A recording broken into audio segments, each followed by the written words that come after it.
एक मिनट में TCP header को समझते हैं। तो टीसीपी हेडर फॉर्मेट है जहां पर आपको एक हेडर दे रखा है, उसका डेटा दे रखा है, ठीक है। अब हम बात करते हैं सोर्स पोर्ट की। तो सोर्स पोर्ट जो है वो 16 बिट का होता है, ठीक है। डेस्टिनेशन पोर्ट जो होता है वो भी 16 बिट का होता है। तो यानी कि टोटल जो हमारा एक कह सकते हैं हम, टोटल जो ये ब्लॉक है ये कितने बिट का होगा, 32, ठीक है।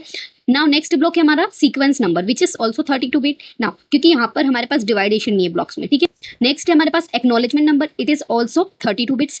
नेक्स्ट ब्लॉक है, उसमें बहुत सारे ब्लॉक्स हैं डिफरेंट। तो यहाँ पर हेडर लेंथ 4 है ना, रिजर्व बिट 4 है। आप इन सब का सम करोगे तो आपको अगेन से 32 मिलेगा, ठीक है। और जो मतलब urgent acknowledgement block, push block, reset block, synchronisation block और फिन ब्लॉक, ठीक है, यानी फिनिश ब्लॉक।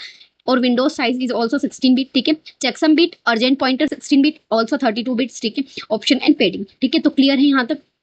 तो अगेन से हम टीसीपी हेडर फॉर्मेट को एक बार वो देख लेते हैं, जहां पर देखो हेडर है और डेटा है, ठीक है। ये यहाँ पर हेडर फॉर्मेट, ये पूरा फॉर्मेट हेडर में आएगा, ठीक है। डेटा अपने आप में जो अपन सेंड करते हैं, it is belongs to TCP IP model, ठीक है।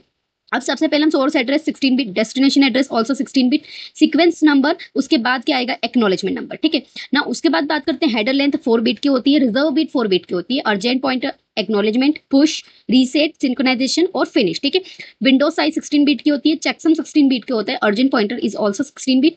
ना ऑप्शंस एंड पैडिंग, ठीक है। तो ये ऑप्शनल होता है, ऑप्शंस एंड पैडिंग, बाकी सारे इंपॉर्टेंट पॉइंट है, ठीक है। तो इससे हमारे क्वेश्चन बनता है। Thank you.